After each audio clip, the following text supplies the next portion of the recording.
네, 다시 취재기자 전문가와 함께 얘기 나눠보도록 하겠습니다. 트럼프 대통령이 오늘 오전 이제 김해 공항을 통해 입국한 후에 마린원으로 경주로 이동을 한다고 하는데 구체적인 정상회담 일정과 또 의전은 어떻게 되나요?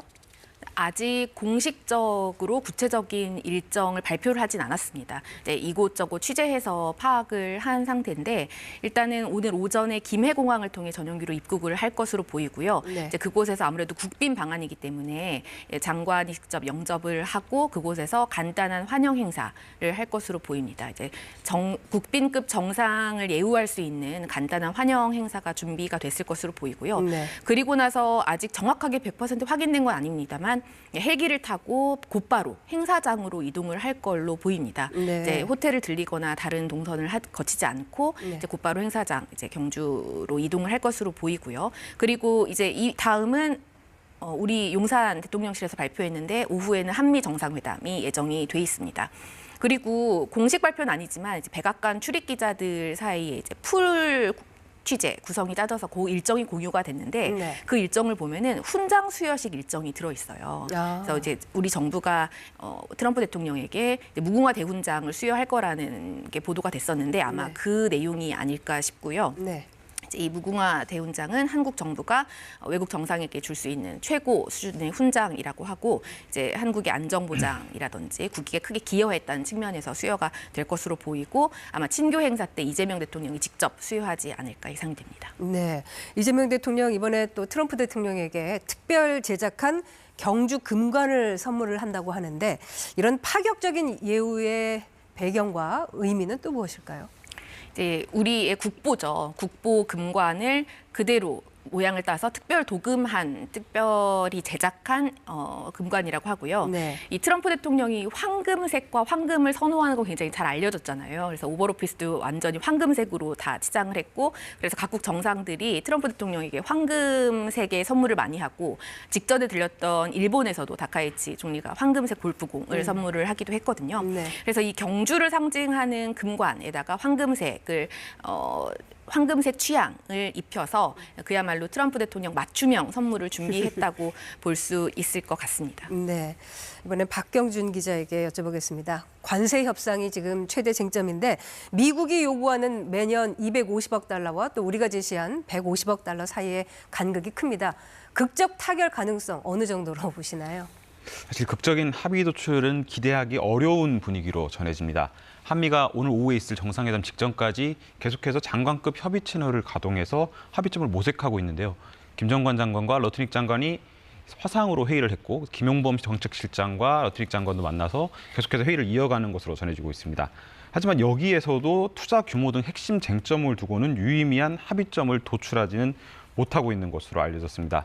또 앞선 리포트에서 보신 것처럼 이재명 대통령이 지연이 꼭 실패를 의미하지 않는다는 말을 했었고 오연주 국가안보실 3차장도 이번에 바로 타결되기는 어렵지 않겠나라는 전망을 전하기도 했습니다. 또 베센트 재무장관 역시 처리해야 할 세부 사항이 많고 매우 복잡한 협상이다 이렇게 말을 한 만큼 이번에 극적 합의 도출까지는 좀 기대가 어려울 것으로 보입니다. 네.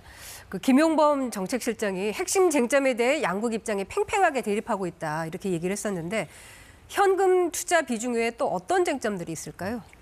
알려진 대로 가장 큰 쟁점은 현금 투자 비중이고요. 그다음에 네. 투자 구조를 넘어서 구체적인 실행 방안을 두고도 이견을 조율 중인 것으로 알려졌습니다.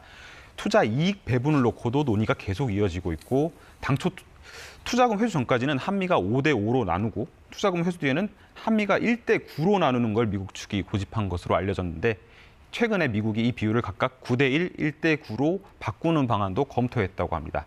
또 투자자 선정과 관련해서도 양측이 이견이 좀 엇갈리는 것으로 알려졌습니다. 트럼프 대통령은 일본식 모델을 이제 선호하고 또 이재명 대통령은 EU 방식을 언급을 했는데요. 두 모델의 차이점은 무엇일까요? 가장 큰 건 현금 투자의 방식입니다. 일본 같은 경우에는 전액을 현금으로 투자를 합니다. 또 공공 주도로 하고요. EU 같은 경우에는 민간이 주도로 해서 아직까지 구체적인 투자 방식을 결정하진 않은 상태입니다. 또 투자금 회수 방식도 좀 다릅니다. 일본 같은 경우에는 5대5, 투자금 회수 전에는 5대5, 회수 후에는 미국이 9, 일본이 1인 방식을 정했는데요. EU 같은 경우에는 아직 이 부분이 미정입니다. 민간 주도의 방식이다 보니 운용 구조와 수익 배분 방식이 아직 미정인 것입니다. 네. 한미 조선 협력 그 마스가 프로젝트가 7월 협상에서 큰 역할을 했다고 하는데 이번에도 조선업이 협상 카드로 작용을 할 수 있을까요? 네, 그렇습니다. 트럼프 대통령은 계속해서 조선업의 협력, 미국 조선업을 재건하겠다는 말을 반복해서 해왔는데요. 이번에도 이제 아시아 순방길에 있는 전용기 회견에서 다시 한번 조선업 협력의 필요성을 언급했습니다. 더 많은 배를 원하고 미국에는 사용 가능한 조선소가 많다면서 조선업을 되살리겠다는 의지를 보였습니다. 또 같은 자리에서 제이미슨 그리어 미 무역 대표부 대표도 한국은 조선업 분야에서 미국에 투자할 훌륭한 계획을 갖고 있고 이미 그렇게 했다면서 어떻게 투자를 가장 잘할 수 있을지 논의 중이라고 설명했습니다. 네. 협상이 이제 길어지게 되면 25%라는 자동차 관세를 우리가 계속 물어야 되는데 우리 자동차 산업에 미칠 구체적인 타격은 어느 정도가 될까요? 예, 지금 미국 시장에서 가장 우리의 경쟁자라고 할 수 있는 건 일본입니다. 일본 같은 경우에 이미 합의가 이루어져서 이 자동차에 대한 품목별 관세가 15%를 적용받고 있습니다. 네. 우리는 당초 25%에서 15%로 내리기로 협의는 했지만 아직까지 실효가 공식적인 양해각서 체결이 없어서 현재 25%인 상황이고요. 이러다 보니 25%와 15% 격차가 나다 보니 동급 차량에서 가격 경쟁력을 좀 상실한 상태입니다. 그래서 관세 협상이 더뎌질수록 우리 자동차 업계뿐만 아니라 자동차 부품 업계까지 관련 산업 전반의 악영향이 커질 것으로 보입니다. 네, 이번에 민 교수님께 여쭤보겠습니다. 한미 원자력 협정 개정 논의가 상당히 진전됐다고 하는데 국방비 증액과 연계한 협상 전략을 어떻게 평가하시나요? 보도에 나온 것처럼 그 외교안보 분야에서 한미 간의 그 협의는 지난 8월 한미 정상회담에서 어느 정도 절충점을 찾았다 이렇게 평가가 되고 있습니다.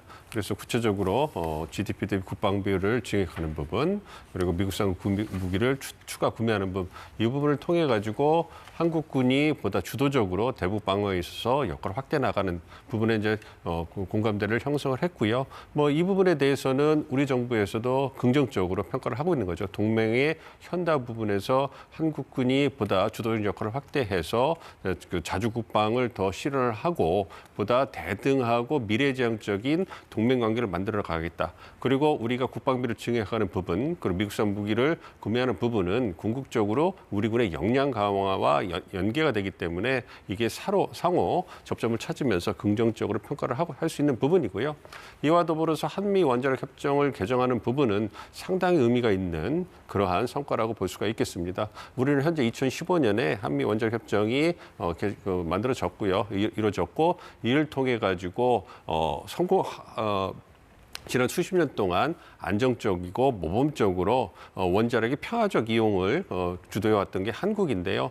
이에 비해서 어떤 핵 주권이라고 할 수 있죠. 우라늄을 농축한다든가 핵 원료를 재처리하는 부분. 그래서 뭔가 핵 주기를 완성한다고 하는데요. 이 부분에 있어서 많은 제약이 있습니다.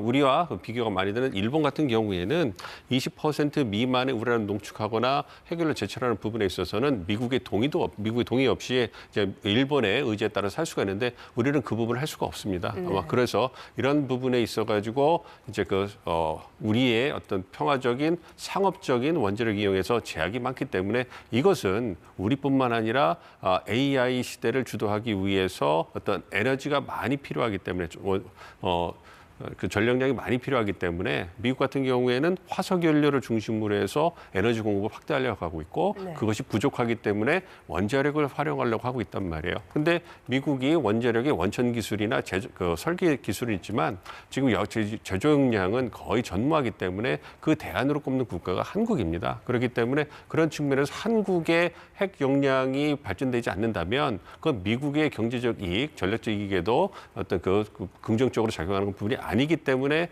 이번에 한국 측이 말씀드린 핵주기를 완성하는 부분, 그러니까 원자력의 평화적 상업적 이용을 위한 우라늄 농축이라든지 핵연료 재처리 역량을 늘려달라는 부분에 대해서 강하게 요청했고 그 부분을 이제 미국 측이 긍정적으로 받아들였기 때문에 이번에 한미 원자력 협정 개정을 위한 그러한 논의가 진전이 될 거라고 생각을 하고 있습니다. 그래서 이번 정상회담 이후에 실무 협의가 개최될 것으로 예상이 되고 있고요. 이것은 우리에게 핵 축전을 찾아오고 향후에 원자력 분야에서 우리가 선도적 지위를 유지할 수 있는 그런 중요한 계기가 될 수 있기 때문에 상당히 의미 있는 성과라고 보고 있습니다. 네. 블룸버그가 보도한 한미 첨단 과학기술 협정이 AI, 양자 컴퓨터, 우주, 6G를 총망라한다고 하는데 중국 견제 차원에서 어떤 의미를 갖게 되나요? 중국 견제하는 것은 미국 측의 그 언어라고 생각을 하고 있고요. 우리 입장에서는 말씀해 주신 AI라든지 양자 컴퓨팅, 원자력, 방산, 바이오, 텍 이런 부분이 미래 먹거리 산업이고 첨단 기술 분야의 핵심입니다. 즉 이것은 우리 경제가 앞으로 나갈 고부가 가치 산업을 갖다가 총체적으로 보여주는 부분이고요.